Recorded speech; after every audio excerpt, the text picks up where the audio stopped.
Okay, so here we are in part 3. And part 1 and 2, we're laying the groundwork about how focal physical pain can result in general physical pain because of neuromuscular and soft tissue processes that contribute to the development of spreading pain through the body. We talked about how the stress response and various traumatic influences that can happen in a person's life not only affect that neuromuscular and soft tissue system, but also contribute to changes in your gut brain immune axis and your hormones and all of your organs potentially, and can actually drive the chronic illness processes that often accompany chronic pain. So now we're going to get into the actual what do we do about it. We talked about this case of a guy named Jim who had initially had pain in one hand from a work injury. It was a nerve injury that spread to his arm, his shoulders, neck, headaches, back pain, leg pain, digestive disturbances, brain fog, emotional instability, breakdown in his relationships, all kinds of stuff spiraling down. So how do we start to unpack that? So mindfulness, present moment awareness with compassion and discernment to really see at a deeper level, awakening a level of your own being that lives inside of you all the time but is frequently hidden. It's like the grandfather or grandmother or wise elder who loves you, who is wise, who's intelligent, and who, whenever you come to them, they can hold you and they can care about you and they can help direct you. You've got that inside yourself, and that's your compassionate presence, and it's something you can develop. So let's talk about how that's meaningful in a context of chronic pain and chronic illness. So there's really two main parts to what mindfulness training does. One is simply relaxation. And we've had piles of data building up over the past, I think probably almost 30 to 50 years at this point, about how the stress and relaxation response can be in balance or out of balance. We've got a fight, flee stress response. We've got a rest and digest relaxation response. And in 2021, most people are really biased towards that stress response. We've got a world that's full of stressors and difficulties, and if you have chronic pain or chronic illness, that further pushes that bias. If you had early life traumatic experiences or early injuries or illnesses, that pushes you towards that chronic stress response, which feeds into this whole cascade that we're talking about. We know from back in the 70s that simple exercises to evoke the relaxation response can start to bring balance to the system, and a lot of meditation is about that. Mindfulness is a great way to do that. There are other meditation techniques that can do that too. The main thing is to not try too hard to relax because you just make yourself more tense. That's part of why I tend to teach from a place of mindfulness, because it's really not about trying to get anywhere. It's about, let me just pay attention to what's happening here and now. Feel my breathing, feel my body, let go of the busyness of my mind.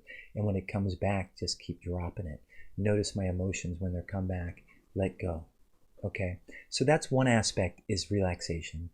And it's a great place to start.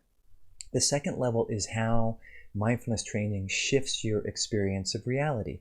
It shifts your habitual responsiveness of your thoughts, your emotions, and bodily experience in an integrated way. And that's really what we're talking about with this whole cascade, is that there's a change mentally, emotionally, and physically throughout the body. When you really develop mindfulness, you start to tune into the whole body and your whole experience as one, and then you have the capacity to make conscious choices about it. So let's unpack that a little bit. So let's go back to Jim, the guy with the hand injury that spread to his arm and his back and his neck and his whole body and his intestinal system and his mood and behavior. So basically, he started with basic mindful awareness of his body and his breathing. He learned to relax. He learned to be present. He learned to release tension out of his body by just letting go and being there. And he started developing this ability to be aware with a lot of precision and clarity, without judgment, with compassionate caring. So Jim started having some benefits because he was able to relax more. He was able to let go of muscle tension.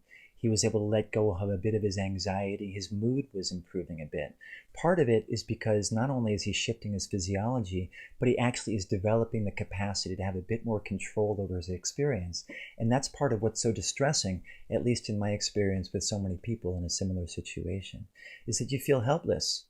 And you go from doctor to doctor and practitioner to practitioner, and they're all like, oh yeah, I can help you. And then they don't. And there's this like cycle of helplessness that people start to develop. Well, when you start to actually empower your own self to shift your physiology, and you start to feel the shift, and you're like, oh my gosh, I just changed the way I feel by some simple breathing and attentional techniques, it can be incredibly powerful. So the empowerment of this is part of the beauty of it. The relaxation is part of the beauty of it. And then the really deep part of that is that it shifts your relationship with your challenges, because there's an internal shift in processing.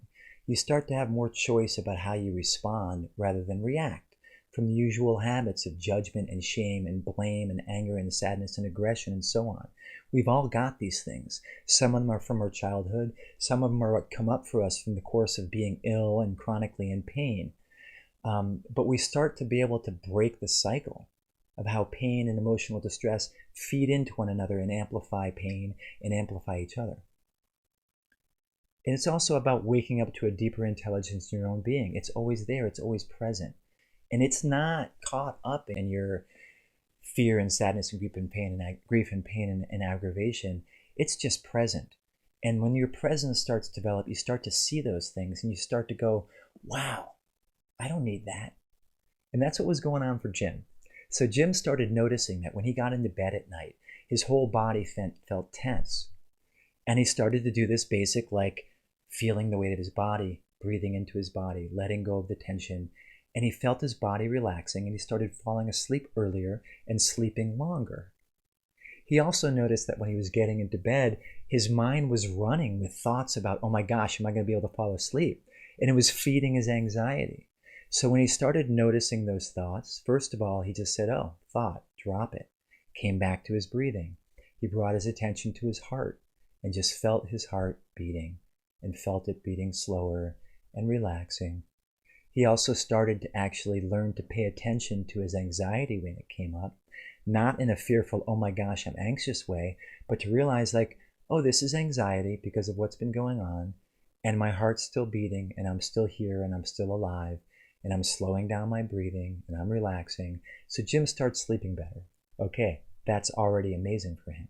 He also started to become aware of the conflict he was having with his wife. He started to be aware that when she would kind of bring her distress to the situation, it was awakening and actually aggravating his own anxiety and shame. Because here he was wanting to be a good guy and a husband and father and breadwinner, and like his life was spiraling out of control, and she needed him. And her needing him, because they had a partnership before he got hurt, and they had a great relationship, but then he started sort of like spiraling out of control, and it was terrifying for him that he wasn't able to provide for her. And so when he started realizing that, and started just relating to his own emotions with a little bit more skill and wisdom and forgiveness and presence, he stopped being as reactive to her. And he was able to actually listen to her more carefully and appreciate and empathize with what's going on. And instead of them fighting about it, they were able to be on the same team. Like, wow, sweetie, I really hear the pain you're having. I can imagine how distressing it is. And she felt heard. And then she like awakens her compassion for him. And she says to him, yeah, and I know how much you're hurting. So suddenly, rather than fighting about it because of the pain, they're both together looking at the pain as something outside of them. And they're able to start working constructively in the relationship for how to work with that. And so that peels off a whole other layer of distress for him. So Jim had accomplished a lot and was really starting to kind of improve the quality of life he was having, but he was still having a lot of pain throughout his arm and shoulder. His headaches were still persistent. So what then? So that's where it gets into mindful movement, because this foundation of mindful presence, of being aware of the body, the emotions, and the thoughts as an integrated experience, becomes a foundation for learning to retrain the movement system of the body. So that's what he's learned to do. It's about sinking your awareness in and feeling the body and moving from that place from the inside out and training from the inside out. And my own personal experience and my experience of working with a lot of people doing that is a powerful influence on these unproductive movement patterns and these protective neuromuscular patterns and even the soft tissue patterns. And so that's what Jim was doing. He was learning these techniques for stretching and movement with awareness and with presence and with a calm, quiet mind and with calm emotions, and integrating that state of mind with his movement. And it's sort of hard to put into words, but it's sort of like if you're going to just go and use a machine in the gym and you're making your body do things according to the structure of that machine, that's not according to the structure of your body. And if you've got neuromuscular protective patterns and you're just putting more tension into it, you're not working with the intelligence of your body. And so what we're doing in Movement Towards Health, and what you'll do if you find another way to learn mindful movement, it's really about sinking into the body. It's about a deep level of relaxation, integrating breathing and movement, and learning simple patterns that free up the shoulders, and the ribs, that free up the thoracic spine, that allow the neck to release. Because it's all about breathing in a relaxed way, and it's about feeling the movement on the inside. It's not, hey, do this structured movement. It's like, okay, how does that feel? What do you need to do to soften it, to release it a little bit more? And you learn to find from the inside how to release your body. And it's incredibly powerful. And so my suggestion to you, if you're dealing with chronic pain, especially if you had a focal pain that spread to become something more generalized, is that you start learning mindfulness, to be aware of your mind, your emotions, your thoughts. And you develop that present moment awareness without judgment, with compassion, with caring. And that you learn to bring that into movement. There's lots of ways to do this. You can find apps or free videos online that can teach you, and that's a way to get started. It's actually a fairly nuanced process, and so really I suggest finding some sort of systematic program to teach you to do it. And there's various ways to do that. Probably the best thing is to find a teacher who, either one-to-one or one to a small group, can teach you how to move, can teach you how to breathe, can teach you how to be present to yourself in a way that actually evokes your inner healing intelligence. And if you don't have access to that, or you want to try it, you can look into the Movement Towards Health program, which periodically opens up towards new members. And you can find that by going to mthtribe.com. So MTH like Movement Towards Health, tribe, one word, mthtribe.com. And either there's going to be an open enrollment at that time, or there will be soon, and you can sign up to get notified when we get started again. So thanks very much for listening. If this has been meaningful to you, please share it, and feel free to leave comments and questions. Thanks so much.